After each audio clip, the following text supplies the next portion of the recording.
BJP భయంతో బెంగాల్లోని ముస్లింలు అందరూ కలిసి తనకే ఓటేస్తారని కిందటిసారి 21లో వేశారు అట్లాగే మమతా బెనర్జీ. కానీ ఈసారి ఓట్లు చీలిపోయిన విషయం స్పష్టంగా కనబడుతోంది. టీఎంసీ ముస్లిం ఓట్ బ్యాంకును కాంగ్రెస్, సిపిఎం, హుమాయూన్ కబీర్ నేతృత్వంలోని అంజనతా ఉన్నయన్ పార్టీ ఏజేయూపీ గండిగొట్టినాయి.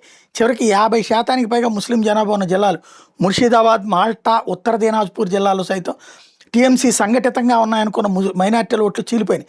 ఈ 3 జిల్లాల్లో మొత్తం 43 అసెంబ్లీ స్థానాలు ఉంటే గత ఎన్నికల్లో టీఎంసీ ఏక 35 చోట్ల గెలిచింది. కానీ ఈసారి 22కే పరిమితమైంది. బీజేపీ స్థానాలు 8 నుంచి 17కి పెరిగినాయి. మిగతా 4 కాంగ్రెస్, టీఎంసీ, ఏజేయూపీ గెలిచినాయి.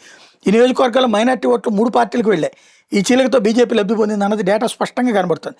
రాణినగర్లో కాంగ్రెస్ అభ్యర్థి జుల్ఫికర్ అలీ 2700 స్వల్ప ఓట్ల మెజార్టీ గెలిచారు. అలీకి 79,423, సమీప టీఎంసీ అభ్యర్థికి 76,722 ఓట్లు వచ్చినాయి. ఇక్కడ సిపిఎం అభ్యర్థి 48,587 ఓట్లు పొందారు. అంటే ముస్లిం ఓట్లు ముగ్గురికి నడుమ చీలిపోయింది. చాలా స్థానాల్లో కాంగ్రెస్, లెఫ్ట్ అభ్యర్థులు సాధించిన ఓట్లు టీఎంసీ అభ్యర్థుల ఓటమి మార్జిన్ల కంటే ఎక్కువగా ఉన్నాయి.